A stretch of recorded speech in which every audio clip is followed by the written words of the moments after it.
Bismillahirrahmanirrahim. Assalamualaikum warahmatullahi wabarakatuh. Alhamdulillahi nahmaduhu wa nasta'inuhu wa nastahdihi wa nastaghfiruh wa na'udzu billahi min shururi anfusina wa min sayyiati a'malina. Man yahdihillahu fala mudilla lahu wa man yudlil fala hadiya lahu. Asyhadu an la ilaha illallah wahdahu la syarika lahu wa ashhadu anna sayyidana Muhammadan abduhu wa rasuluh. Allahumma salli wa sallim wa zid wa barik ala sayyidina Muhammadin abdika wa rasulika an-nabiyyil ummi wa ala alihi wa sahbihi ajma'in. Subhanaka la ilma lana illa ma 'allamtana innaka antal alimul hakim. Rabbi shrah li sadri wa yassir li amri wahlul 'uqdatan min lisani yafqahu qawli, amma ba'd. Alhamdulillah, tuan-tuan dan puan-puan yang dirahmati Allah Subhanahu wa taala, syukur pada Allah atas nikmat serta limpahan kurniaan yang Allah berikan kepada kita. Dengan izinnya pada malam ini kita berkumpul dan berhimpun untuk sama-sama kita lepas ni Haji tengah belajar. Ya. Ya, tak apa, letak sinilah. Lepas ni boleh buat.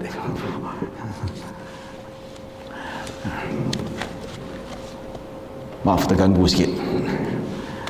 Tuan-tuan dan puan-puan dirahmati Allah Subhanahu wa taala.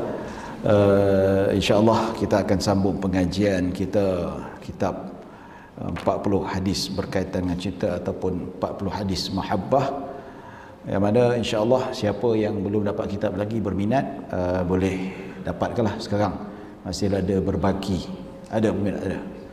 Kalau belum ada keuangan boleh tangguhlah, bila-bila nak bayar minggu depan boleh.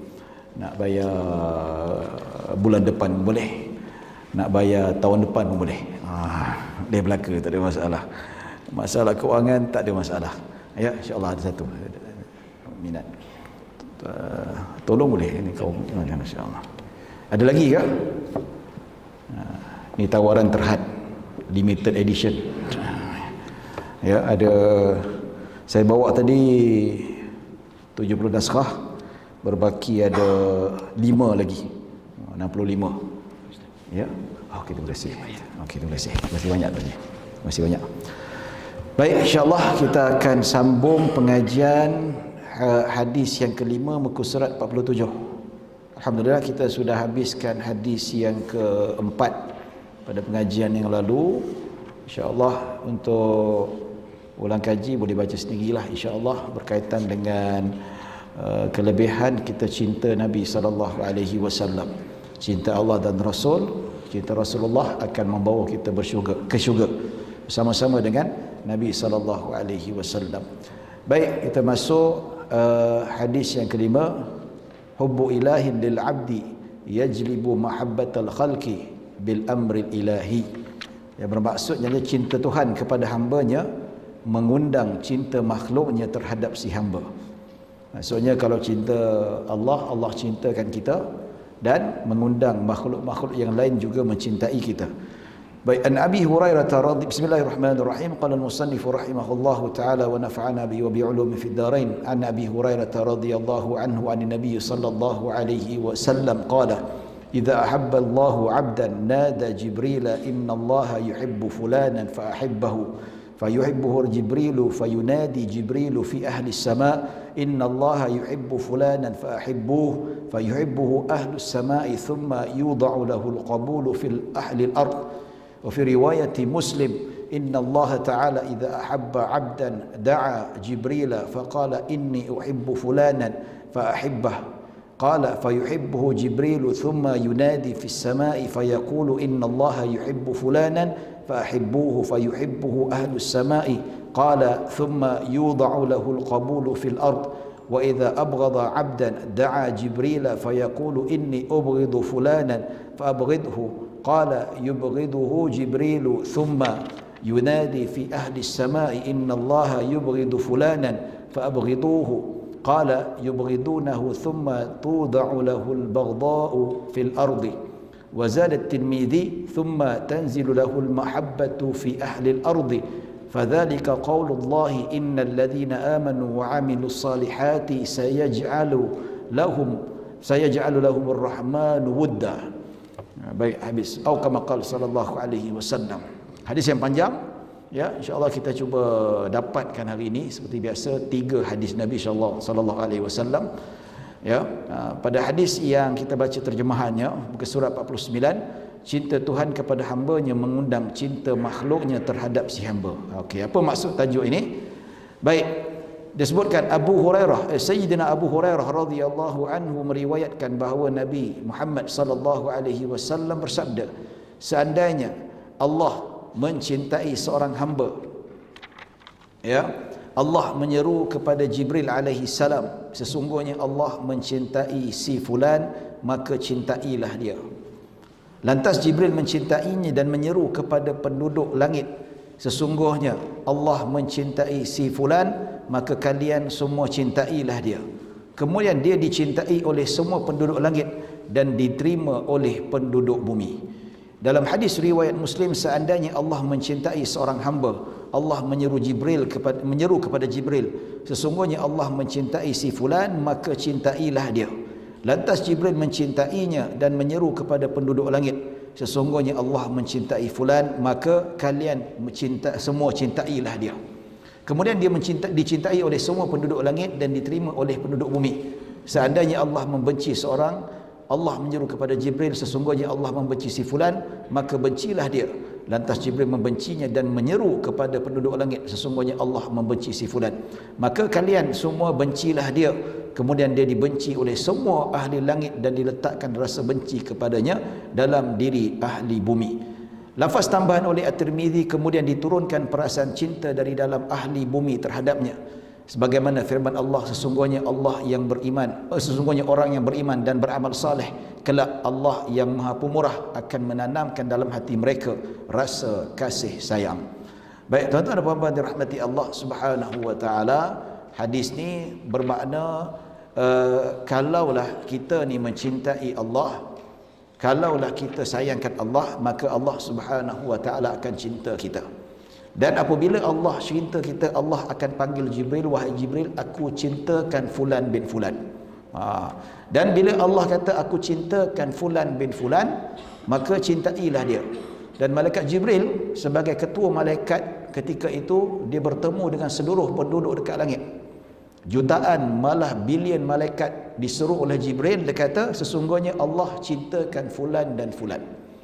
Fulan bin fulan, Allah sangat cintakan dia, maka cintailah dia. Maka seluruh penduduk langit mencintai dia.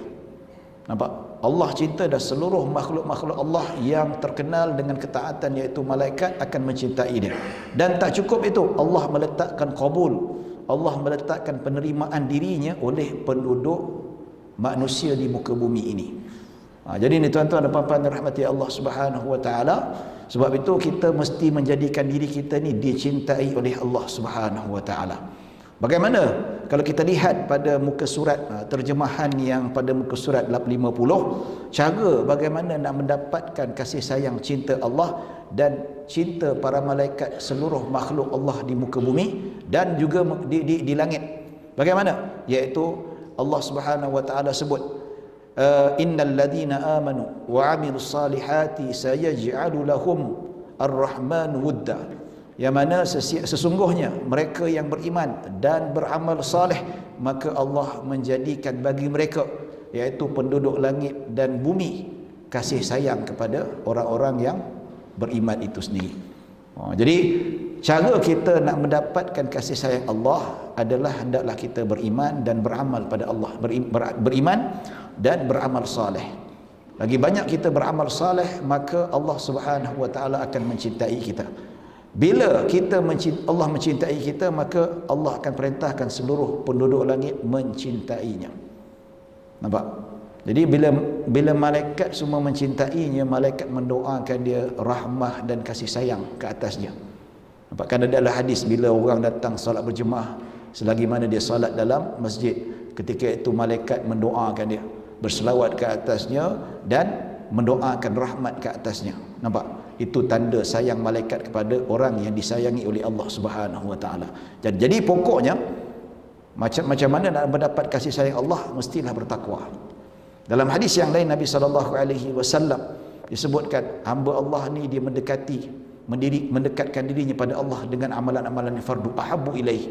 Maksudnya amalan yang paling dicintai oleh Allah iaitu seorang hamba tu dia melakukan amal soleh yang difardukan oleh Allah Subhanahu wa taala.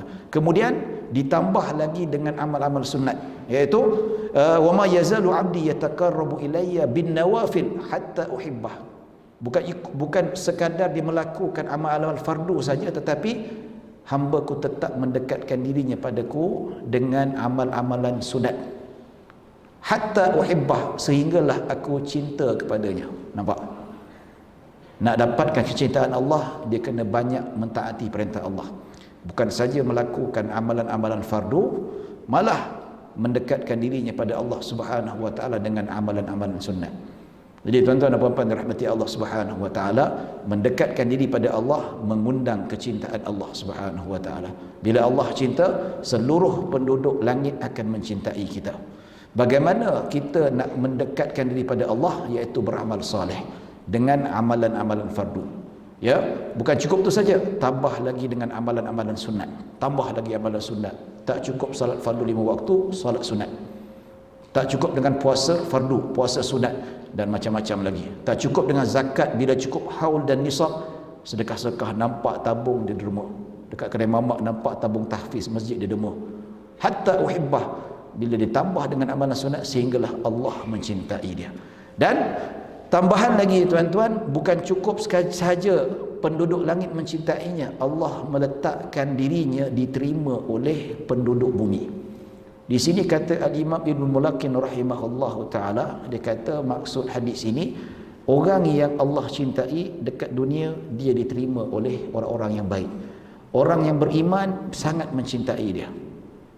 Orang yang beriman sangat mencintai dia, sangat menyanjung dia, sangat berterima kasih dengan dia, senang hati dengan dia. Bermakna itu tanda Allah cinta pada dia, tuan-tuan. Nampak tu? Ya, sebagai contoh, baru-baru ni saya ceramah dekat Kuala Kangsar. Forum lah, ada forum. Masa tu ada ceramah saya dipairkan dengan Ustaz Halim Hafiz. Dia junior saya dekat Mesir dulu. Kami berforum. Cerita pasal ialah kelebihan beramal ni, dan dalam cerita tu ditanya oleh moderator tentang ada seorang artis yang meninggal dunia. Orang panggil dia Abang, kenal Abang? Abang Bocil tu. Kita tak adalah tengok Astro tu, kat rumah tak ada Astro. Tapi bila tengok dekat YouTube, kadang-kadang nampak dia buat lawak tu, memang lawak pun. Dia punya cakap suara kecil-kecil tu pun dah dengar, pun dah ketawa dah, tuan-tuan. Tapi bila dia tanya tu, dia ceritakan pasal, sebab apa? Bila dia sebut pasal Abang ni, saya tengok dekat Facebook, tengok dekat internet, lain macam. Dia bukan artis yang sebarangan. Dia ni bukan artis yang sebarangan. Nak ceritalah contoh bagaimana Allah meletakkan penerimaan manusia muka bumi ni sebagai tanda Allah cinta kat dia. Wa yudha'ul qabulu fil ard. Allah bukan saja memerintahkan seluruh malaikat dekat langit cintakan dia, tapi penerimaan manusia dekat dunia ni menunjukkan Allah cinta kat dia. Dia punya meninggal, dia punya pemergian ni tuan-tuan, subhanallah, lain macam. Dia punya aura tu subhanallah, tak tahu berapa ramai artis yang meninggal. Lepas berapa hari dia meninggal, tuan-tuan, ada artis yang agak terkenal dekat Malaysia ni, tuan-tuan, meninggal juga, muda juga, lebih kurang baya-baya saya, meninggal. Tapi taklah tersohor, taklah nama dia, taklah aura yang nampak sangat. Tapi tak adalah kita kata dia ni orang yang jahat, tidak. Jadi bila dia cerita ni, tuan-tuan, dalam forum ni, dia kenal Abang sebab ustaz ni biasa pergi ceramah dengan ni. Dia ceramah dengan selebriti. Macam saya ni bukan selebriti kan, saya biasa-biasa saja. Itu Ustaz Marhain saja, orang panggil Ustaz Lebay. Ya. Artis ni pandang ustaz saya siapa ni, tak kenal. Tengok janggut macam Taliban je. Itulah kan. Ya. Jadi tuan-tuan dan puan-puan dirahmati Allah, dia cerita Abang ni memang dermawan. Sangat dermawan. Sembahyang tak tinggal, tak pernah menyakiti hati orang lain, kawan-kawan senang dekat dia, dia punya sayang kat mak dia, itu penting tu, sayang kat adik-beradik dia. Dulu kerja jual burger, dia kata dia jual burger, dia pernah jatuh dalam longkang, badan dia besar tu, jatuh dalam longkang. Tapi bila dia dah kaya, dia tak lupa adik-beradik dia. Semua adik-beradik yang kahwin, dia yang sponsor. Siap belikan kereta, dia banyak duit. Artis ni memang generate banyak duit lah kan, ya. Jadi dia sponsor dekat Mahat Tahfiz, dekat masjid. Ada sampai tu ada orang nak ziarah kubur. ada orang perempuan dengan anak-anaknya nak bawa malam, nak pergi ziarah kubur. Dia datang dari jauh, datang nak ziarah kubur artis ni Abam ni. Dia kata, kenapa datang malam-malam? Tak sempat saya datang, baru saya sampai malam ni. Pasal apa? Sebab apa? Dia ni, arwah ni lah yang tanggung. Saya ni ibu tunggal, dia lah tanggung belanja sekolah anak-anak saya secara senyap. Jadi bila kita tahu ni tuan-tuan, dalam senyap-senyap dia ni menderma yang mana ma tunfiku shimaluhu ma tunfiku yaminuhu wala ta'lam shimaluhu, yang mana tangan kanan menderma, tangan kiri tak kenal. Yang mana bila dia menderma ni tuan-tuan, orang keliling tak perasan dia ni kaki derma. Jadi bila dia cerita satu persatu, dan bila mana-mana ustaz yang ajak dia pergi forum, dia akan pergi. Bayaran dia tak kisah. Sedangkan artis ni kalau nak ajak tu bayaran lain macam sikit. Yang kata artis biasa, ustaz selebriti punya juga. Kuliah maghrib 3,000. Kepala bana dia. Tapi kalau daripada Al-Ansar, dia memang jemput daripada Kota Baru 3,000 tu okey lah kan. Jauh-jauh datang, masa dan sebagainya, apa semua itu, yalah itu cerita lain. Ini duduk mana? Minta jemput datang ke Masjid Al-Ansar Keramat, boleh saya consider 1 jam 3,000 lah. Kalau Masjid Al-Ansar 3,000. Duduk mana? Duduk Ampang, duduk Shah Alam 3,000. Apa kejadah ni benda semua ni, tak tahulah. Berpada-pada lah kita tahu you popular, you memang apa ya. Tapi bila ceramah cerita pasal ikhlas, cerita pasal tu, cerita pasal ni, kita dengar pergi dah. Betul tak? Cerita pasal keikhlasan, cerita pasal ni, tapi bab ni you tak bertimbang rasa nak charge. Bukan main mahal lagi tuan-tuan. Bukti kita semua ada tuan-tuan. Ya. Saya kerja TV, saya producer, saya bekas producer kanan dekat TV Al Hijrah. Cerita ustaz-ustaz Diman semua dalam poket saya. Semua dalam poket. Nak dengar sibuk, boleh cerita, no problem. Tapi saya tak nak cerita. Ya. Ada tempat surau saya tu, ya, ada ustaz yang Diman-Diman, saya call balik. Syekh, siapa ni? Ustaz Said. Ana, ini surau ana. Entah jangan nak Diman-Diman Rasa entah semua kat ana. Okey Ustaz, berapa-berapa lah Ustaz, kami terima, tak ada masalah. Tahu kau takut? Ugut macam tu aja. Ya, semua dokumen, semua WhatsApp kita simpan lagi tuan-tuan. PA dia minta berapa? Oi. Yang main-main. Ini ialah fitnah dunia ni. Tapi dia bila dipanggil untuk ceramah pergi mana-mana, dia tak demand. Berapa-berapa lah Ustaz, ini tak apa, tak kisah. Yang penting saya dapat sama-sama dapat dakwah dan sebagainya. Dan bila dia meninggal ni tuan-tuan, penuh dewan ni. Penuh dewan. Subhanallah. Penuh dewan ni bukan apa? Bukan kita penuh dewan, dia ada tempat rukuk dan sujud. Tapi tidak, penuh dewan tu hampirlah, nak kata penuh semua, hampir penuh, orang rapat-rapat. Betul tak? Sebab apa? Salat jenazah mana ada rukuk, mana sujud, tak ada. Dia berdiri kan? Macam tu. Dan yang datang-datang tu bukan artis-artis, separuhnya agamawan. Ustaz-ustaz pun tak datang. Saya tak kenal. Ya, kalau saya datang, saya kenal, memang saya datang tuan-tuan. Ini nampak tanda bagaimana penerimaan orang-orang baik. Kata Imam Ibn Mulakin rahimahullah taala, dia kata tanda orang tu dicintai oleh Allah Subhanahu wa taala bagaimana penerimaan orang-orang beriman. Penerimaan orang-orang yang soleh terhadap dirinya itu.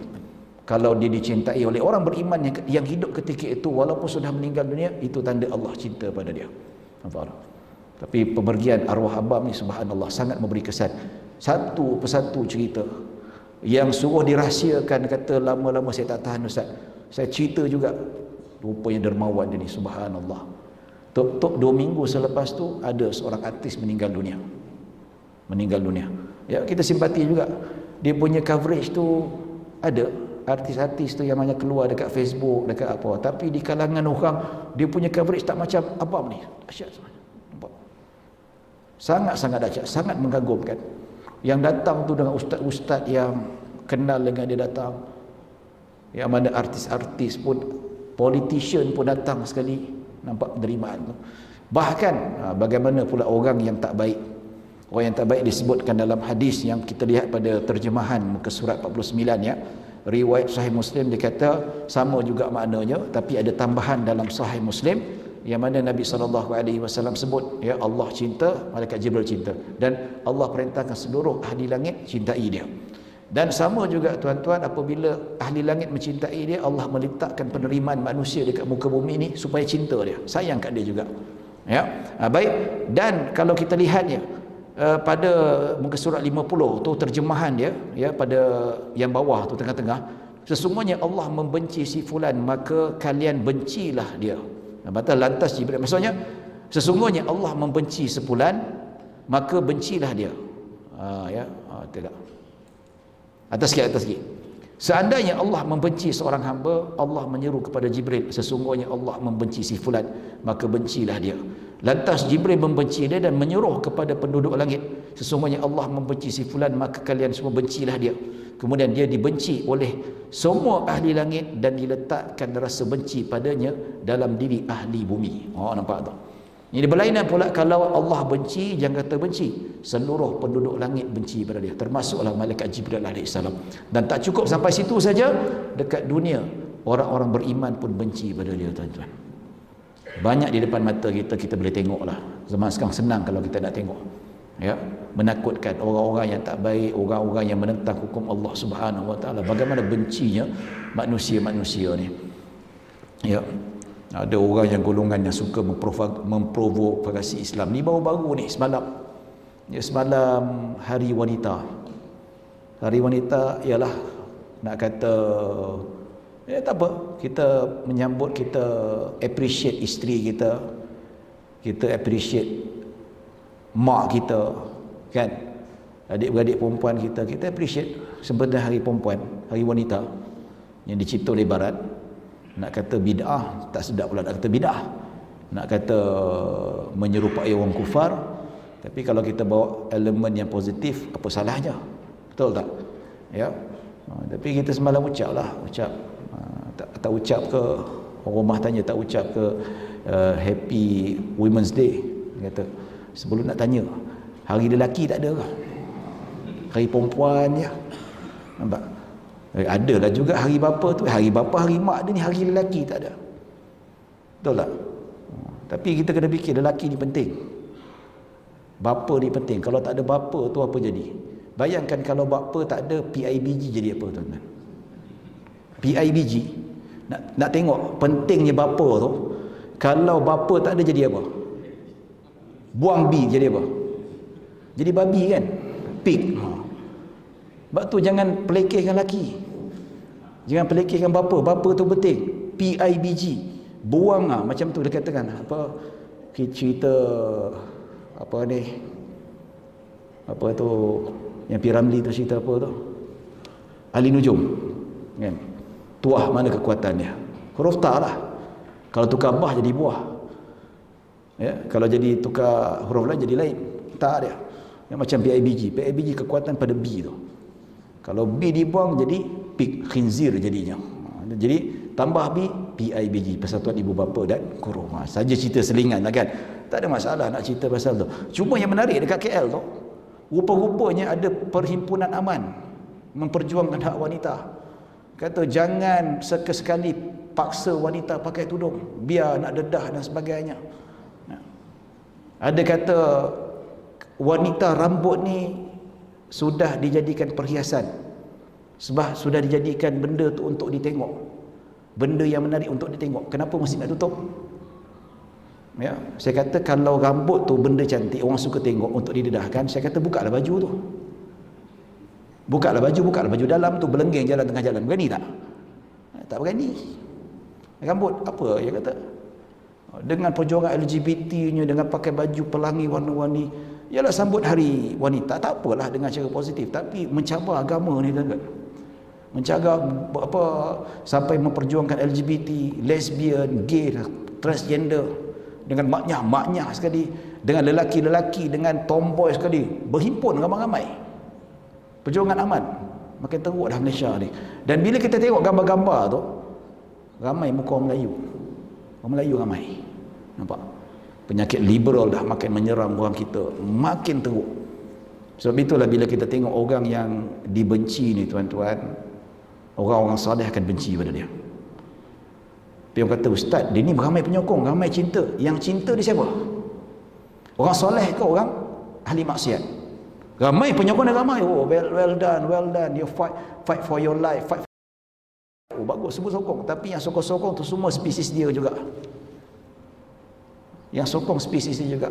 Nampaknya itu tanda kebencian. Orang yang macam ni tuan-tuan, yang liberal, yang lawan hukum Allah Subhanahu wa taala, menentang agama Allah Subhanahu wa taala, mencabar sunnah Nabi sallallahu alaihi wasallam, Allah meletakkan kebencian dekat dunia ni. Orang-orang beriman tak suka dia. Komen-komen dekat Facebook semua dia kutuk dia. Nampak tu? Itu tanda Allah bencikan dia. Ya tuan-tuan dan puan-puan dirahmati Allah Subhanahu wa taala. Jadi ayat Al-Quran disebutkan dalam lafaz tambahan oleh Imam At-Tirmizi, kemudian diturunkan perasaan cinta ke dalam diri ahli bumi terhadapnya. Ya, sebagaimana firman Allah, sesungguhnya orang yang beriman dan beramal saleh kelak Allah yang Maha Pemurah akan menanamkan dalam hati mereka rasa kasih sayang. Siapa yang beramal saleh, mereka yang beriman, maka Allah akan campakkan perasaan kasih sayang antara mereka. Sebab itulah bila orang beriman, dia tidak akan mencintai kecuali orang yang beriman. Nampak tu? Ya, Allah menjadikan antara orang yang beriman dan beramal soleh saling mencintai antara satu sama lain. Dan tidak mungkin akan ada orang yang beriman dan soleh akan mencintai orang yang dibenci oleh Allah Subhanahu wa taala. Sebab itulah kita tengok logik, orang yang diterima oleh orang beriman dekat muka bumi Allah Subhanahu wa taala berdasarkan sifir hadis ini, bermakna dia diterima oleh Allah Subhanahu wa taala dan penduduk dekat langit. Malahan kalaulah orang yang tidak beramal soleh, kalau kita faham ayat ini pada hadis Nabi sallallahu alaihi wasallam ini, yang Allah Subhanahu wa taala firman pada surah Maryam ayat 96, ya, orang yang tidak beriman ataupun yang tidak sempurna imannya ataupun yang kufur, dan termasuklah mereka yang tidak beramal soleh, tak sembahyang dan macam-macam lagi lah, tak ikut perintah Allah Subhanahu wa taala, buat maksiat, maka Allah tak meletakkan perasaan cinta dalam diri dia untuk mencintai orang beriman. So dia ni tuan-tuan, kalau yang melanggar perintah Allah, jiwanya memang nak memberontak saja. Pantang betul nampak orang buat baik, pantang betul kalau benda ni dicerita benda-benda baik, dia kata Allah Akbar. Tu yang sampai dia kata benda-benda ritual, amalan-amalan keagamaan ni yang dilakukan dekat asrama-asrama ni, sekolah asrama penuh ni, dia mengganggu dia keluar surat khabar tu, dia kata mengganggu progres ataupun perkembangan kemajuan pelajar-pelajar ni, dia kata.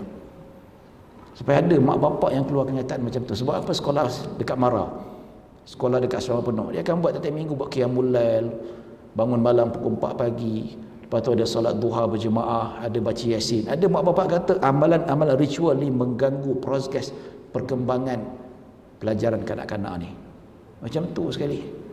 Tiba-tiba tok 2-3 hari keluar berita ni tuan-tuan, ada budak perempuan 10A A1. Dia kata apa tips dia? Tips dia, saya jaga solat awal waktu.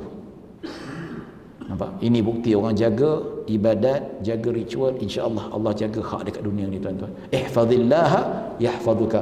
Jagalah hak Allah, Allah akan jaga hak kamu. Jaga hak Allah macam mana? Kita jaga hak Allah, kita sembah Allah, kita taat perintah Allah Subhanahu wa taala, tinggalkan larangan Allah, dan tambah lagi dengan benda-benda sunat. Apa dapat tuan-tuan? Allah akan menjaga hak kamu. Allah bagi kamu rezeki, Allah bagi berkat, Allah bagi keredaan, Allah bagi kasih sayang. Inilah orang yang beribadah, yang jaga sambil berusaha. Inilah kita tengok budak-budak macam ni tuan-tuan. Saya ada jumpa dengan seorang mak bapak ni tuan-tuan, anak je 3 orang tahfiz. Dan 3 orang tahfiz, dan 3 sambung medik, 2 orang kat Mesir, 1 kat Jordan. Ya, dia kata 3 saya hantar anak sekolah tahfiz, beribadat dan sebagainya. So alhamdulillah 3 habis, ambil biologi, sains apa semua, pergi doktor. Sekarang jadi doktor. Dia kata ustaz, doktor dia nak ambil medik ni payah, nak kena hafal ubat, nak kena hafal formula, payah sains. Kita belajar buku biologi, fizik pun dah pening kepala dah, macam nak pecah kepala dah tuan-tuan. Dia kata macam mana boleh anak kita tak ada masalah nak hafal tu hafal ni dengan hafal Al-Quran. Bila dia hafal Al-Quran, insya-Allah yang lain semuanya mudah untuk dihafal. Senang saja tuan-tuan. Betul?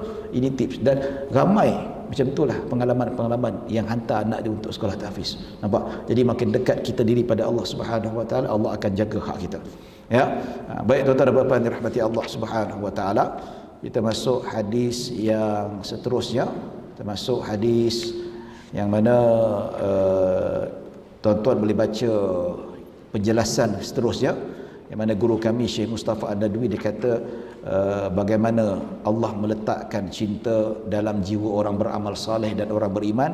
Dia ambil kutipan daripada kitab tafsir Ibnu Kathir, boleh baca untuk bacaan-bacaan tambahan. Ya. Bahkan juga dalam tafsir mengatakan penduduk bumi yang sukakan dia bukan saja manusia, tapi binatang-binatang pun suka kat dia, tuan-tuan. Binatang-binatang, makhluk-makhluk jin pun suka kat dia. Sebab itulah kalau kita tengok dalam kisah-kisah yang dihimpunkan oleh Al-Imam Ibn Kathir dalam Al-Bidayah wa Nihayah, begitu juga dalam Tarikh Dimashq yang dihimpunkan oleh Al-Imam Al-Baghdadi, Ibnu Asakir dan sebagainya, kisah-kisah karamat di kalangan para tabi'in dan atba' tabi'in, yang mana dia kat padang pasir, dia jumpa dengan singa. Singa tu dah banyak jumpa, kafilah dia bunuh, dia makan, tapi jumpa seorang ulama alim ni sampai binatang tu tunduk bagi jalan dekat dia. Pasal apa? Sebab dia terlalu soleh, dia wali Allah, kesayangan Allah, kecintaan Allah Subhanahu wa taala, sampai binatang pun tak nak bunuh dia. Binatang buas tak nak bunuh dia. Nampak tu? Macam-macam cerita lah, tuan-tuan dan puan-puan dirahmati Allah Subhanahu wa taala. Itu sampai tahap peringkat kecintaan Allah yang paling tertinggi sekali. Ya, baik, kita masuk hadis yang ke-6, alaqatu al-mahabbati bi liqa'illah. Ya, kita masuk bab yang menceritakan tentang hubungan antara cinta dan pertemuan dengan Allah Subhanahu wa taala. Baik, hadis yang ke-6, an Aisyah radhiyallahu anha qalat qala Rasulullah sallallahu alaihi wasallam man ahabba liqa'a Allah ahabba Allah liqa'ah wa man kariha liqa'a Allah kariha Allah liqa'ahu faqultu ya nabiy Allah akarahiyatul maut fakulluna nakrahul maut faqala laysa kadhalik walakinnal mu'mina idza bushira bi rahmatillahi wa ridwanihi wa jannatihi ahabba liqa' Allah fa ahabba Allah liqa'ah wa innal kafira idza bushira bi 'adzabillahi wa sakhatihi wa kariha liqa' Allah wa kariha Allah liqa'ah. Ya, akhrajahu Muslim, iaitu hadis riwayat Muslim. Baik, kita buka muka surat yang ke-62, kita baca terjemahannya terus, iaitu hubungan antara cinta dan pertemuan dengan Allah. Baik, Sayyidah Aisyah radhiyallahu anha meriwayatkan bahawa Rasulullah sallallahu alaihi wasallam bersabda, sesiapa yang suka bertemu dengan Allah, maka Allah suka bertemu dengannya. Siapa yang suka nak bertemu dengan Allah, dan Allah suka nak bertemu dengannya. Ya, nikmat yang paling besar dekat akhirat nanti dapat melihat Allah. Yang mana Nabi sallallahu alaihi wasallam sebut, iaitu lisaimi farhatani. Ramadan lagi 46 hari. Tak lama lagi, tuan-tuan, sebulan lebih aja. Ya, dah rasa bahang kepanasannya. Jadi bagi orang berpuasa ni dua kegembiraan. Ya, pertama ketika dia berbuka puasa, dan kedua ketika bertemu dengan Allah Subhanahu wa taala. Bila Allah buka kasyaf, kita dapat melihat Allah, itu nikmat yang paling besar.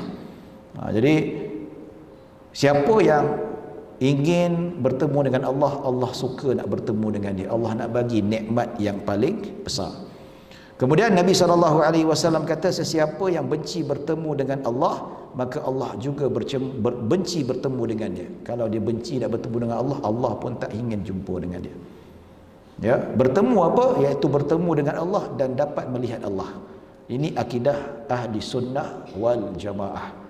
Itu Allah Subhanahu wa taala tak boleh dilihat dekat dunia, tapi dekat akhirat Allah izinkan manusia ataupun hamba-hambanya yang di kalangan orang saleh dapat bertemu dan melihat Allah Subhanahu wa taala, kecuali mereka yang berpegang kepada akidah bukan ahli sunnah wal jamaah, seperti akidah Mu'tazilah, Jahmiyah, Qadariyah dan sebagainya. Mereka menafikan dekat akhirat pun Allah sama sekali tidak akan dapat dilihat. Pasal apa? Sebab Mu'tazilah mereka menggunakan ilmu mantik, ilmu kalam yang sesat, ilmu yang jauh daripada kaedah Al-Quran dan Sunnah. Mereka mengagungkan falsafah Yunan digunakan, sehingga apa sahaja elemen yang bertentangan dengan akal mereka dan logik mereka, mereka tolak. Sedangkan hadis yang mana Nabi SAW kata kita boleh melihat Allah, dia kata hadis ni ditolak. Kerana apa? Berlawan dengan akal. Sedangkan kita ahli sunnah wal jamaah, akal ataupun tidak, masuk ataupun tidak, kita terima asalkan sahih daripada Nabi SAW.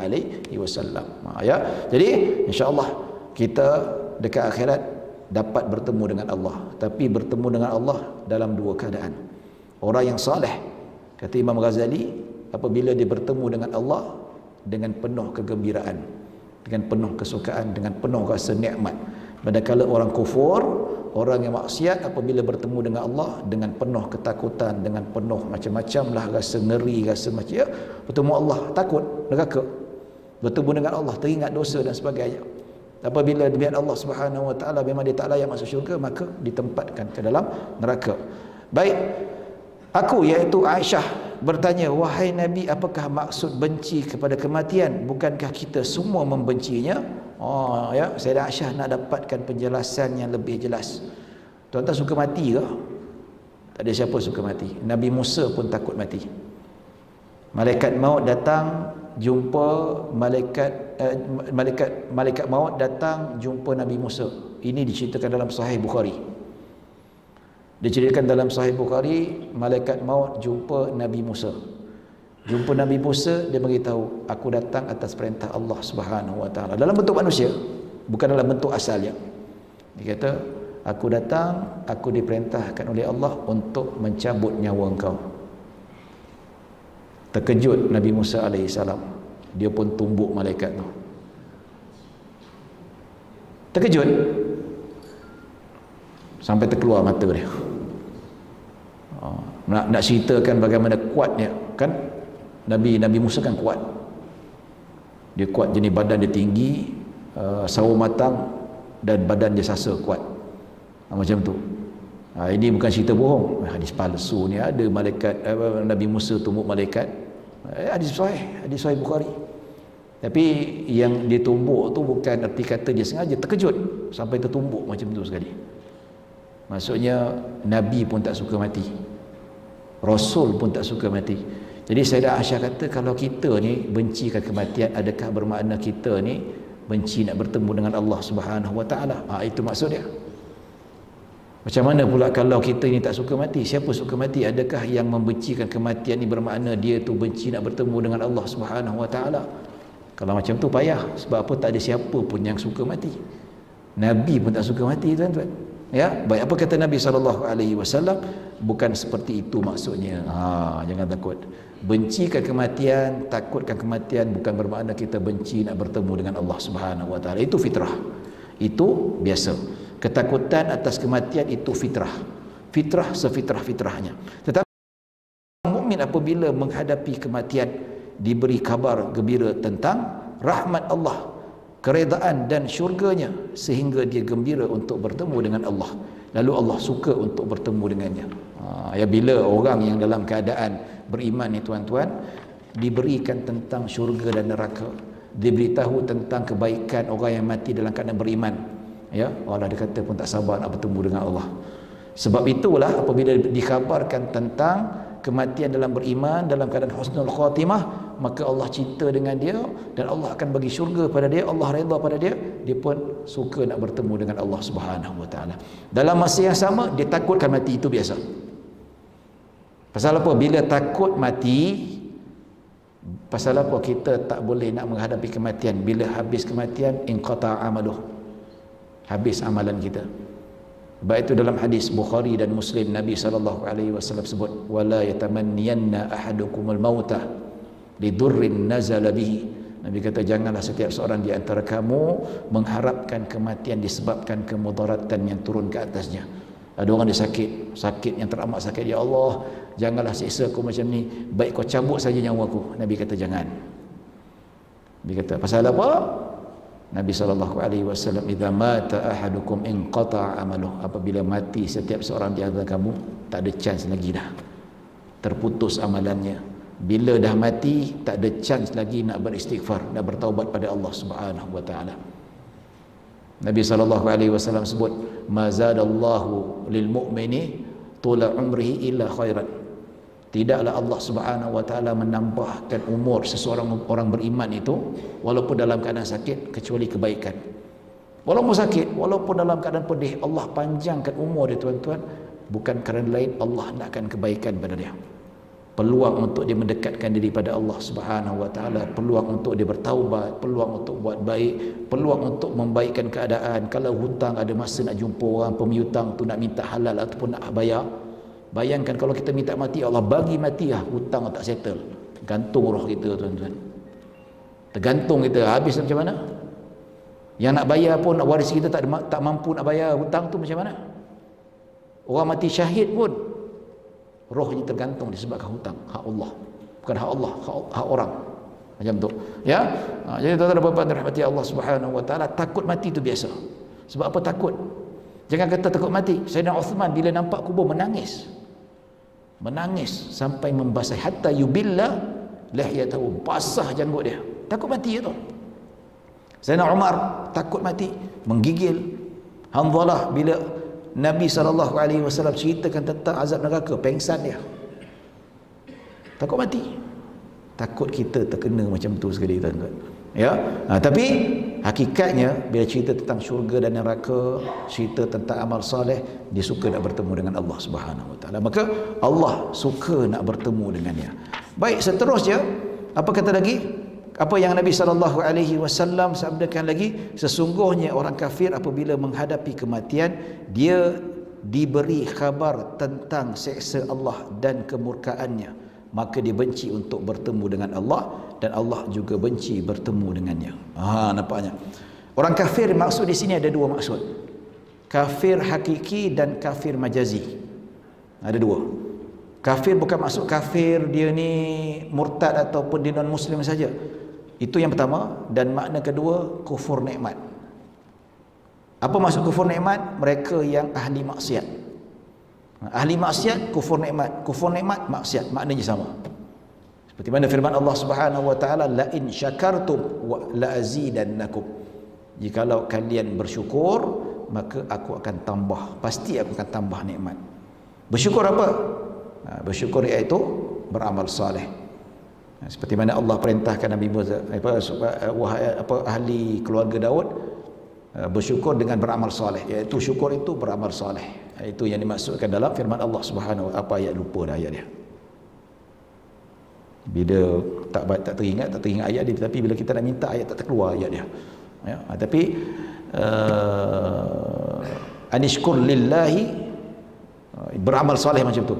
Allah perintahkan supaya ahli keluarga Nabi Daud alaihissalam bersyukur pada Allah dengan beramal soleh.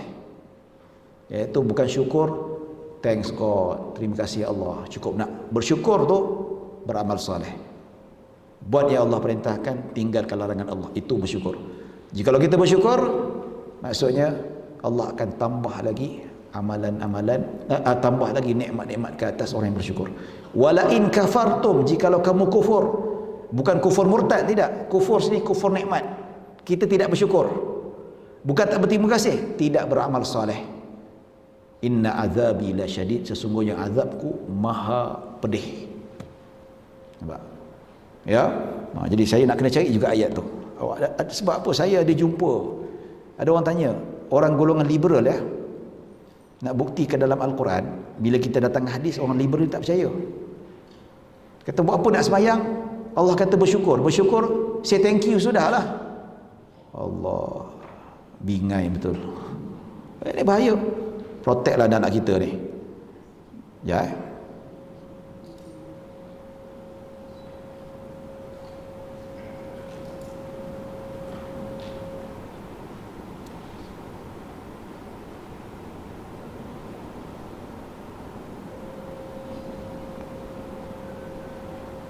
Ya. Tak jumpa pula.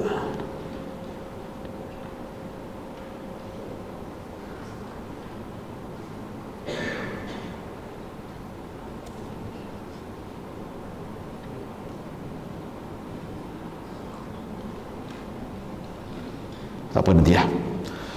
Ya. Jadi syukur ni bukan saja kata orang ni berterima kasih, tapi beramal soleh. Maka itulah dinamakan orang yang beriman. Manakala yang tak bersyukur, tak beramal soleh, namanya kufur. Jadi di sini orang kufur ada dua.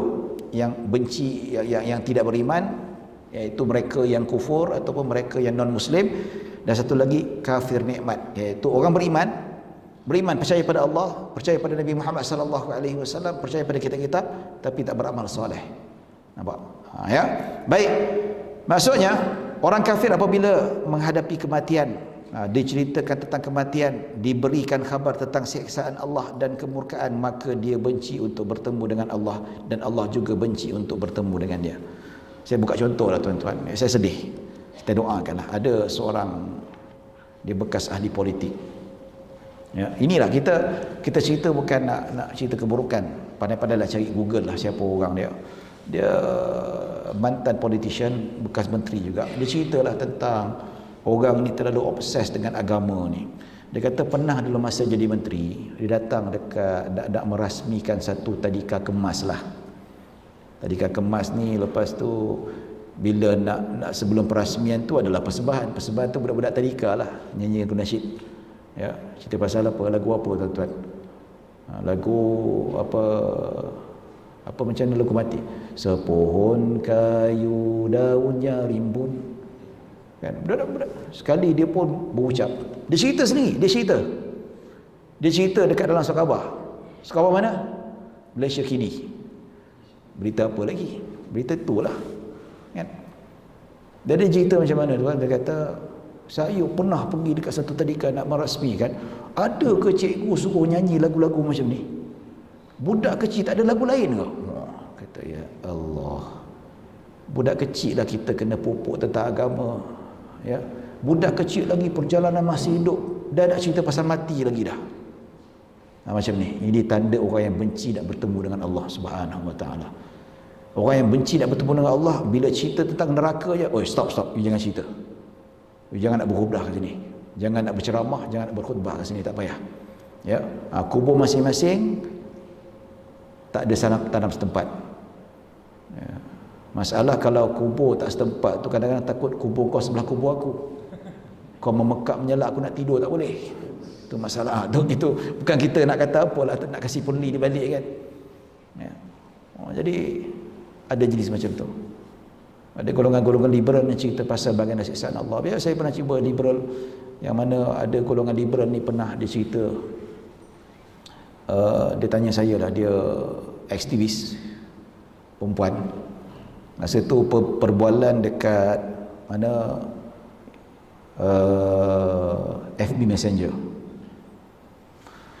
Dia kata, kenal lah, memang kenal, dia pernah friend saya dulu. Dia kata, Ustaz, apa pendapat Ustaz tentang iddah wanita yang diceraikan suami, apatah lagi yang kematian suami? Saya kata, ini ijma' ulama', tak ada siapa yang tolak benda ni, wajib ditaati. Pasal apa dalam Al-Quran sebut, yang meninggal suami, yang diceraikan suami, ya, yang begitu juga wanita yang diceraikan oleh suami dalam keadaan mengandung, iddahnya berbeza. Yang diceraikan oleh suami dalam keadaan dia tu tidak pernah disentuh. Yang bagaimana wanita yang tidak ada haid, yang menopause, berapa iddahnya, semua Allah ceritakan dalam Al-Quran secara jelas, apatah lagi hadis. So ini mutawatir, tak boleh ditolak. Dia kata, apa kata kalau saya cadangkan benda ni perlu dimansuhkan? Kata, kenapa dah dimansuhkan? Perempuan Melayu tu, perempuan Melayu, tengok muka Melayu, tengok mata Jawa, hidung Bugis, mulut Banjar. Ya, tapi cantik lah, cantik, muka dia cantik. Nasib saya dah kahwin masa tu. Jadi tuan-tuan dan rahmati Allah Subhanahu Wa Taala, kata kenapa dia dimasukkan? Zaman sekarang dah ada teknologi dah Ustaz. Yang bercerai hidup ke bercerai mati ke, terus cek dekat doktor dia mengandung atau tidak. Kalau tak mengandung tu lah kahwin, berapa nak tunggu lagi? 4 bulan 10 hari dia kata. Dia kata bukan masalah 4 bulan 10 hari ke, bukan masalah dia mengandung atau tidak. Yes, itu salah satu hikmah. Tapi ini perintah Allah Subhanahu Wa Taala. Ya. Kalau kita tak ikut perintah Allah, Allah kata kita ni sesat, Allah kita kata ni masuk neraka. Dia kata yang neraka syurga saya tak nak dengar Ustaz. Nampak tak? Pasal apa? Dia tahu dia buat salah, dia tahu benda ni dia tafsir salah, dia takut nak dengar neraka, dia takut. You don't tell me about the heaven or hell dan sebagainya. Hellfire dia tak suka, Bellfire dia sukalah. Bellfire saya pun suka. Ya. Baik, tuan-tuan dan puan-puan dirahmati Allah Subhanahu Wa Taala, kata jangan cerita. Kita pasal kita nak cerita syurga neraka, tak apa. Tapi ini Al-Quran You terima tak terima, dia memang ada kaitan dengan syurga dan neraka. Ini tanda orang yang benci nak bertemu dengan Allah Subhanahu Wa Taala. Takut mati, tapi cerita kematian, oh tak suka. Cerita neraka, tak suka. Cerita pasal ini perbuatan ahli neraka, you siapa you nak hukum dia? You bukan Tuhan. Ini tanda-tanda orang yang benci nak bertemu dengan Allah Subhanahu Wa Taala. Ini Allah pun benci bertemu dengan dia. Habis cerita ni tuan-tuan, saya kata ini Al-Quran tak boleh ubah. Ya.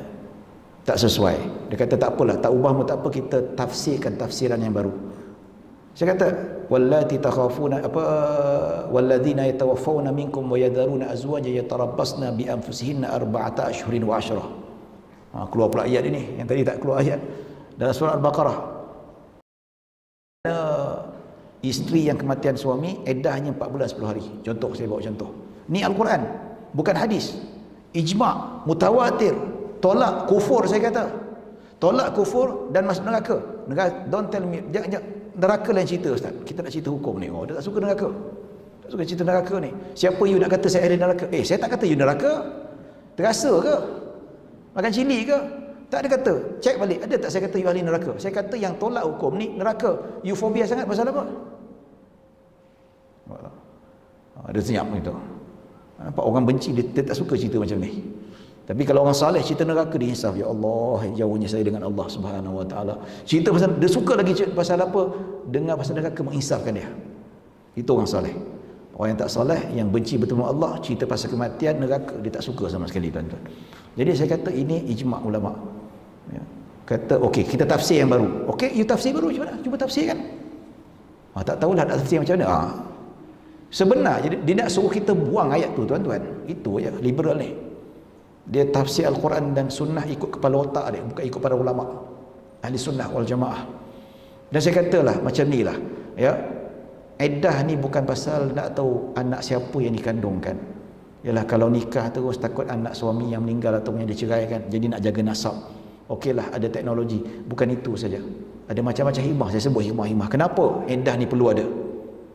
Kalau tak kaitan dengan hikmah ni pun, ini perintah Allah, tak banyak cakap kita terima. Saya buat satu contoh lah, saya kata dengan dia. Macam mana kalau kita pergi bawa kereta pukul 4-5 pagi, nampak traffic light warna merah, kereta tak ada, kita pun langgar, nak buat? Saya biasa buat. Kalau bangun lambat nak pergi kuliah subuh, saya kata alamak, kuliah subuh dah nak azan ni, merah pun merah, aku langgar je, polis tak ada. Ya, itu perbuatan ustaz yang tak patut dicontohi, tuan-tuan. Ya. Nanti, tapi sangka baiklah, saya takut nanti jemaah tunggu lama, kesian jemaah. Alasan baiknya. Tuan-tuan dan puan-puan dirahmati Allah Subhanahu Wa Taala. Jadi langgar lampu merah, saya kata okeylah, saya langgar lampu merah, ada kamera tangkap.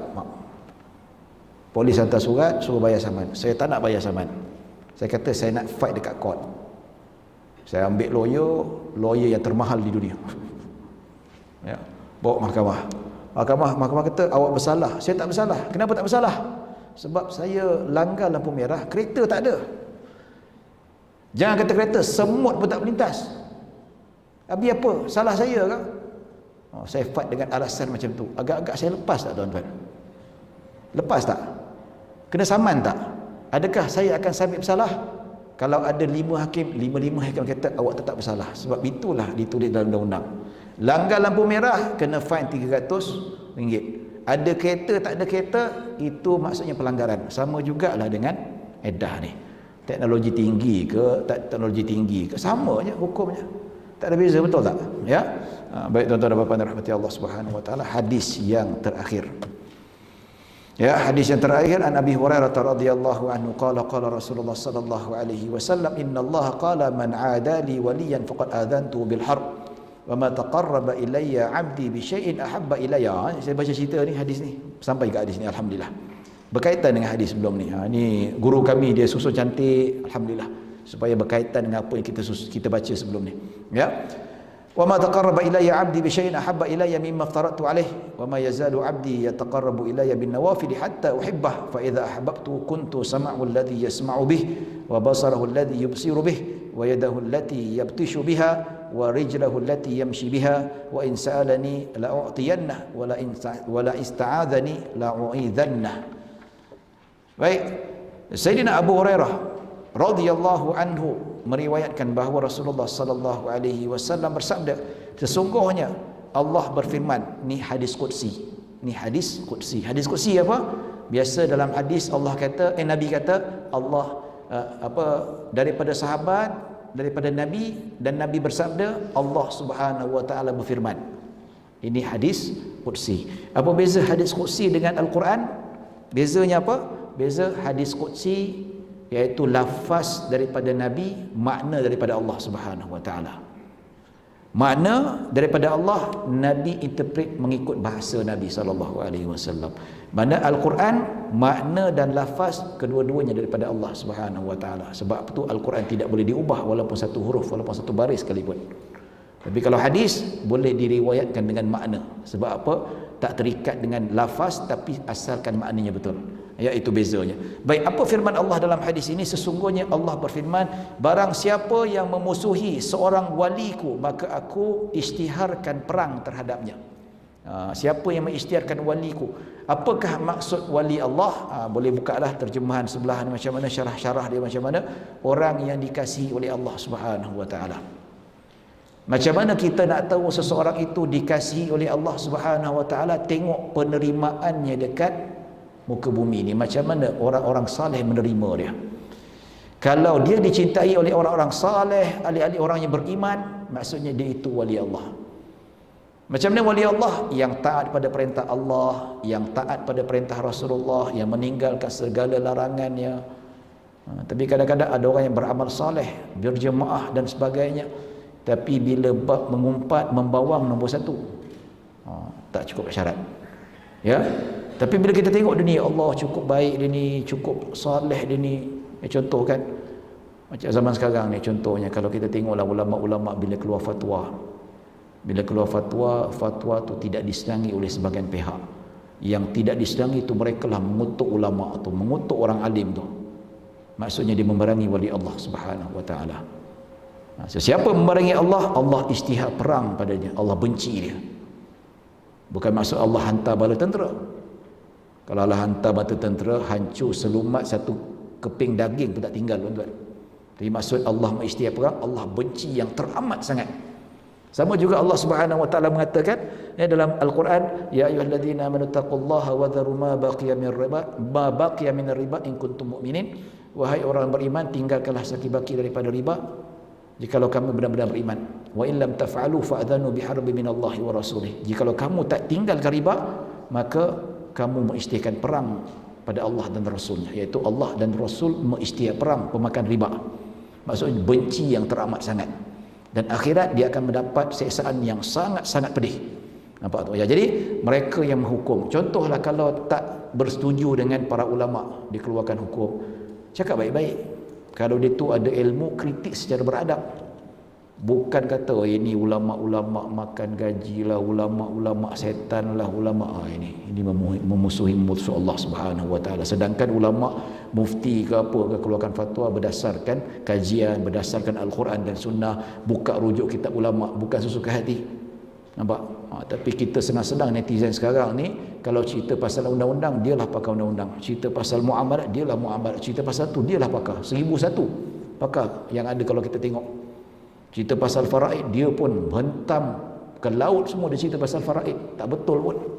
Ya. Baik. Jadi memusuhi. Macam mana nak jadi wali Allah? Ni Nabi kata, tidaklah seorang hamba mendekatiku dengan suatu amalan yang lebih aku suka, lebih daripada amalan yang aku fardukan ke atasnya. Maksudnya, tidaklah seorang hamba itu dikirakan mendekat pada Allah melainkan dia melakukan amalan-amalan fardu. Ini pertama sekali. Pertama sekali dia mestilah melakukan amalan yang difardukan oleh Allah Subhanahu wa taala, iaitu syarat nak dekat pada Allah. Sebelum nak menjadi kekasih Allah, dia mesti mendekatkan diri pada Allah. Dengan apa? Dengan amalan-amalan yang Allah fardukan. Ada orang dia solat tak ada. Saya walaupun tak solat, masa saya dekat Jordan dulu tuan-tuan, saya jumpa ada orang Arab.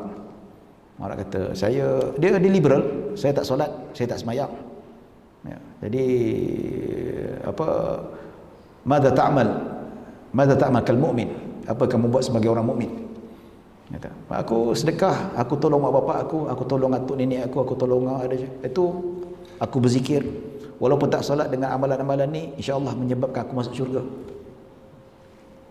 Ini satu kejahilan, kebangangan yang sangat ketara ni. Sedangkan dalam hadis kan, amalan yang pertama sekali dihisap solat, betul tak? Solat baiklah dia. Kalau tak baik, dia akan menyesal, dia akan rugi dan masuk neraka. Allah tak pandang zakat dia, Allah tak pandang sedekah sebesar gunung Uhud sekalipun. Solat tak ada.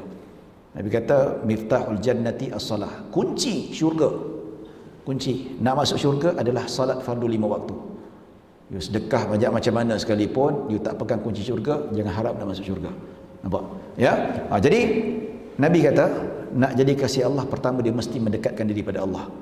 Iaitu dengan apa? Dengan melakukan amalan yang aku fardukan. Baik. Dan disebutkan iaitu amalan yang lebih aku sukai. Nampak tak? Lebih ahabbu ilayya, iaitu amalan fardu yang Nabi kata amalan yang paling dicintai oleh Allah Subhanahu wa taala. Allah sendiri cakap, dalam banyak-banyak amalan kat dunia ni, amalan-amalan fardu adalah amalan yang paling dicintai oleh Allah Subhanahu wa taala. Ya. Ini bila saya mengajar fiqh ni tuan-tuan, kita mengajar bab fiqh, bab qada solat bagi mereka yang meninggalkan solat. Saya selalu bawa fatwa mazhab Imam Syafi'i, fatwa Imam Ramli, fatwa Imam Ibn Hajar dalam kitab Fathul Mu'in. Dia kata fatwa Imam Ibn Hajar, sesiapa yang ada hutang solat yang pernah ditinggalkan dulu, maka dia tak boleh melakukan solat sunat, dia kena dahulukan solat fardu. Macam mana Ustaz, dulu saya ada hutang 15 tahun. Zaman bila tu? Zaman Pop Yeye, zaman Cucuk Langit, tahu Cucuk Langit? John Travolta kan. Zaman dulu mana nak semayang Ustaz. Tapi kalau tak salat fardu, kalau kita ada hutang ni, tak boleh salat tahajud lah, tak boleh salat tarawih lah. Kata tak apalah, buat yang fardu. Kalau tak buat tarawih, tak buat tahajud, buat yang fardu. Tapi macam mana dapat fadilat salat tahajud ni? Macam mana dapat fadilat salat tarawih? Saya kata dengan dia, you kalau buat salat fardu, salat qada, lagi besar pahala daripada salat sunat. Salat qada fardu ke sunat? Qada fardu ke sunat? Saya nak tanya. Fardu. Dalam hadis Allah kata amalan fardu lebih aku cintai. So Imam Nawawi rahimahullah taala kata dalam syarah Sahih Muslim menunjukkan bahawa amalan fardu jauh lebih besar. Dan ulama-ulama kata ramai yang salah sangka ke dalam hadis salatul fajri khairum minad dunya wa ma fiha. Salat sunat fajar lebih baik daripada dunia dan seisinya. Maksudnya salat sunat qabliyah subuh lebih besar daripada fardu salat subuh. No. Salat subuh lagi besar pahala daripada salat sunat fajar. Salat sunat fajar pahala lebih baik daripada emas seluruh dunia ni tuan-tuan. Apatah lagi salat fardu subuh, lagi besar. Saya kata apa nak kalut, siapa ada hutang memang patut pun kena dahulukan hutang pada Allah. Betul tak? Kita ada hutang. Saya ada hutang dengan Ustaz Khalid, kan, 2,000. Hutang kat dia tak nak bayar, tapi duk pergi pergi Wuhan, bawa balik virus lagi tu. Hutang kawan tak nak bayar, pergi berjalan bersakan dia, tukar handset, bawa beli iPhone 11 dah, terus belilah iPhone 12. Nampak? Memang patutlah utamakan hutang Allah. Jadi kalau kita ada hutang fardu, kalau bangun malam tahajud sekalipun, buatlah yang qada. Namanya qiyamul lail. Qiyamul lail apa? Menghidupkan malam dengan ibadah. Tak semesti dengan solat sunat. Bangun malam, qada lah solat. 4 rakaat ke, 4 rakaat, 3 rakaat maghrib ke apa, buat 3 jam 4 jam. Lepas tu nak tutup dengan witir, silakan. Sikit-sikit. Maksudnya kalau malam tahajud dipenuhkan dengan amalan fardu iaitu qada, itu lebih utama, lagi besar pahala. Nampak? Habis tarawih macam mana Ustaz? Tarawih tak ada masalah. Imam salat sini 20 rakaat ke 8? 20. 20. Macam mana? Boleh buat. Sepanjang imam tu 20 rakaat, imam salat sunat, kita belakang salat fardu. Imam salat tarawih, niat salat tarawih, kita belakang salat qada subuh. Lagi besar kalau dapat pahala besar tuan-tuan. Boleh tak? Boleh. Dalam mazhab Syafi'i, imam salat sunat, makmum salat wajib. Boleh tak? Sah. Dan terbalik pun boleh juga. Maksudnya kalau imam tu solat fardu, yang makmum solat sunat pun sah juga, dapat pahala jemaah. Nampak? Ini fiqh. Dalilnya apa tuan-tuan? Dalam Sahih Bukhari Muslim, Muaz bin Jabal radhiyallahu anhu, dia solat isyak, bila masuk awal waktu dia akan solat dengan Nabi. Habis saja solat isyak, dia naik keldai, naik kuda, dia balik ke kampung dia kat ujung Madinah. Pasal apa? Kabilah dia baru masuk Islam, tak ada siapa boleh jadi imam, dia seorang saja boleh jadi imam. So balik dia nak jadi imam dekat kampung dia pula. So orang kampung tunggu ada masjid sana, dia jadi imam. Dia jadi imam, dia sembahyang, maksudnya dia solat isyak 2 kali, betul tak? Yang pertama dengan Nabi, second time dengan jemaah dia, orang kampung dia. Jadi yang pertama tu yang dia solat dengan Rasulullah adalah fardu bagi dia, betul tak? Adalah fardu bagi dia. Yang second tu fardu kesunat, jadi sunat bagi dia. Jadi Imam Syafi'i kata kalau imam tu solat sunat, makmum solat fardu, sah jemaah dia. Nampak?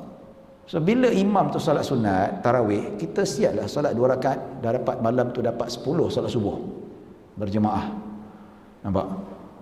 Nak solat isyak pun boleh juga kalau nak qada belakang imam solat subuh, tapi ada caranya lah. Kalau terus panjang tak habis cerita, jadi ilmu fiqh belakang. Ya. Jadi amalan fardu. Macam tu juga orang perempuan nak tanya saya, ustaz saya ni haid 7 hari tapi tak boleh beribadat ke? Nak tahajud. Boleh, bangun malam, bangun pakai sopan sikit, pegang tasbih, zikir banyak-banyak. Qiyamul lail juga tu. Nama pun ibadah. Jadi bukanlah qiyamul lail tu dia kata restriction dengan salat tahajud saja, salat hajat. Tidak.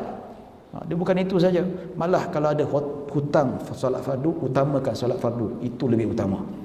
Itu lagi besar pahala, pasal apa? Itu lebih dicintai oleh Allah Subhanahu wa taala. Nampak? Ya. Baik, sambung sikit. Okey.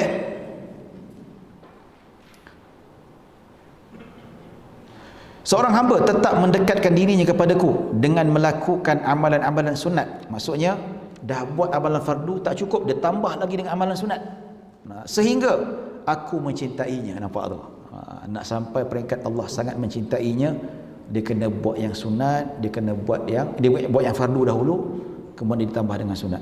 Contohlah tuan-tuan, kita nak bagi kek kat bos kita kan, ataupun kita nak buat presentation kek yang bagus, ya, kita buat asal ada kek, ada topping, cukup. Dan satu lagi pula dia buat dengan gambarnya, dengan lukisannya, ada lilinnya, ada macam-macam lah. Mana orang lebih suka? Yang cantik lebih dia suka. Kalau ikutkan yang ada kek saja, yang ada letak krim tu cukup dah, boleh makan, sedap juga rasanya, rasa sama je tuan-tuan. Tapi presentationnya lebih baik, dia tambahkan sunat-sunat, sudah tentu yang bos lagi suka yang cantik tu. Macam tu juga tuan-tuan, kita nak present amalan kita dengan Allah Subhanahu wa taala. Bukan kita asal ada saja, bukan yang fardu saja, yang sunat juga kita buat, menyebabkan Allah bertambah sayang dengan kita. Sampailah Allah betul-betul mencintainya, sampai tahap dia menjadi wali Allah Subhanahu wa taala. Bila orang menjadi wali Allah, apa yang dia dapat? Apabila aku sudah mencintainya, maka jadilah aku pendengarannya yang dia gunakan untuk mendengarnya. Oh, nampak? Ini ulama kata hadis ini menunjukkan tentang karamah wali. Itu yang wali itu kadang-kadang telinga macam telinga Superman. Superman bukan wali. Superman tu animasi, itu khayalan saja. Itu yang kadang-kadang sampai mata Allah izinkan dia boleh tengok sampai benda yang jauh. Macam mana tuan-tuan hadis yang disebutkan Sayyidina Umar ketika baca khutbah. Dia baca khutbah, tiba-tiba dia kata, ya sariyatul jabalul jabal, ya sariyatul jabalul jabal. Kata, wahai pasukan tentera, sembunyi pergi ke bukit. Tengah khutbah ni tiba-tiba berhenti. Dia sebut nama batalion peperangan supaya pergi dekat bukit. Orang pelik lah. Dah habis tu disambung khutbah. Orang nak tanya tak berani. Balik peperangan yang Sayyidina Umar hantar untuk perang, dia kata, kami tengah berperang, tiba-tiba kami nak hampir kalah. Tiba-tiba kami dengar suara Umar supaya kami susun balik pertahanan kami dekat bukit. Kami pun pergi balik, kami susun balik, kami perang, kami menang. Rupanya Sayyidina Umar ketika dia baca khutbah tu, dia nampak Allah buka kasyaf dia. Mata yang Allah bagi izin. Itu wali Allah Subhanahu wa taala. Dan suara Allah sampai yang berjuta-juta kilometer pun dengar juga suara Sayyidina Umar. Berkatnya tu. Abu Hurairah dia masuk ke dalam satu majlis, dia tahu dalam majlis ni ada orang maksiat. Orang yang pemutus tali silaturahim. Aku tak suka dalam majlis ni ada pemutus tali silaturahim. Siapa ada keluar. 3 kali sampai orang tu keluar. Dia tahu kasyaf, Allah buka kan. Sebab apa? Mencintai Allah dan Allah cinta dia. Beramal yang wajib tambah dengan sunat yang dilakukan dengan penuh keikhlasan sampailah Allah benar-benar mencintainya. Bila Allah mencintainya, maka pendengarannya ada, Allah menjadi pendengarannya. Ya, jadilah penglihatannya yang digunakan, iaitu Allah menjadi penglihatannya, macam Sayyidina Umar nampak. Ya, baik, jadilah tangannya yang dia gunakan untuk bekerja. Tangan kuat wali Allah ni tuan-tuan. Sebab tu perang Badar 300 mengalahkan 1000 tentera. Nampak? Punya kuat, Allah bantu dia. Tambah lagi kakinya, kaki digunakan, aku menjadi kakinya yang dia gunakan untuk berjalan. Maka tak heranlah kalau kita tengok kiai ni kat sini, kat situ pula dalam masa yang sama, kejap dia sampai sana dia. Ya, wali Allah. Ya. Baik, sekiranya dia meminta daripada aku, pasti aku akan kurniakannya. Dan sekiranya dia meminta perlindungan dariku, nescaya aku akan melindungi dia. Orang mustajab doa dia. Dan minta perlindungan, insya-Allah orang yang dicintai oleh Allah Subhanahu Wa Taala, yang mana dia kata dia minta perlindungan, coronavirus ke, semua virus ke, H1 takkan datang. Sebab Allah memang lindungi dia. Sebab bila dia menjadi kekasih Allah Subhanahu Wa Taala. Dalam makna yang lain, apabila Allah cintai, Allah menjaga mata dia. Itu maksud dia juga. Maksudnya Allah menjadi matanya, Allah menjadi pendengarannya, Allah menjadi tangannya, Allah menjadi kakinya. Maksud yang lain iaitu Allah jaga mata dia. Bila Allah cintai dia, Allah jaga mata dia, tak melihat benda-benda maksiat. Dan bila Allah mencintai, Allah menjadi pendengarannya, maksudnya tak dengar setakat-setakat membawang ni memang tak main dah. Dan bila Allah menjadi tangan dia, sebab Allah mencintai dia, tangan dia tak ambil rasuah, tak mencuri, tak aniaya orang dan macam-macam lagi. Dan bila Allah menjadi kaki dia, maksudnya Allah akan jaga kakinya daripada pergi tempat-tempat maksiat, tempat-tempat yang membawa kepada keburukan dan sebagainya. Itu maksudnya. Ada 2 makna. Makna yang pertama yang tadi tu, iaitu Allah menjadikan dia karamah, kelebihan yang tidak ada pada orang lain, yang hanya pada wali Allah Subhanahu Wa Taala. Dalam masa yang sama, maksudnya Allah akan jaga tubuh badan dia semua daripada perkara-perkara maksiat. Jadi hadis ni yang kita nampak, wali Allah yang dapat karamat, yang dicintai oleh Allah Subhanahu Wa Taala, tidak lari daripada syariat Allah Subhanahu Wa Taala. Sebab itu Imam Syafi'i kata, kalau kamu nampak seseorang itu boleh berjalan di atas air tetapi tidak solat ataupun tidak mendirikan syariat Allah, ya, fala taghtar bihi, jangan tertipu daya dengan dia. Itu adalah mainan syaitan. Oh ni aku dah wali Allah, tak payah semayang. Tak payah semayang selagi tak khusyuk. No. Wali Allah dengan syariat tidak boleh dibezakan. Tetap wali Allah dengan syariat jalan serata. Bila menghidupkan syariat Allah dengan betul-betul ikut Al-Quran dan Sunnah dan ulama, maka sampailah tahap Allah mencintai dia, sampai tahap menjadi wali Allah. Itulah macam-macam Allah bagi kat dia. Hatta doanya tidak pernah ditolak oleh Allah, dan setiap kali minta perlindungan daripada Allah, Allah akan lindungi dia. Wallahu a'lam bishawab. Tuan-tuan dan puan-puan dirahmati Allah Subhanahu Wa Taala. 1 jam suku pada malam ini, insya-Allah. Jadi kita berhenti sampai hadis ke-7, dan minggu depan kita akan masuk hadis yang ke seterusnya 8, 9, 10 insya-Allah. Ada soalan ke nak tanya? Kalau ada lah.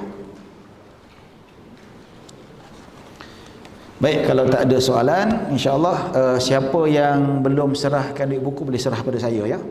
Kalau yang tak sempat ataupun terlupa nak bawa duit, boleh serahkan pada minggu depan insya-Allah. Baik, mohon maaf kalau ada salah silap, kalau ada kekurangan. Yang baik hanya daripada Allah Subhanahu Wa Taala. Kekurangan kesilapan datang daripada diri saya sendiri. Aku qouli hadza wa astaghfirullahal azim li wa lakum wa lisairil muslimina wal muslimat wal mu'minina wal mu'minat. Bismillahirrahmanirrahim. Allahumma ja'al jama'ana hadza jama'a marhuma wa tafarraqana min ba'di tafarruqan ma'suma.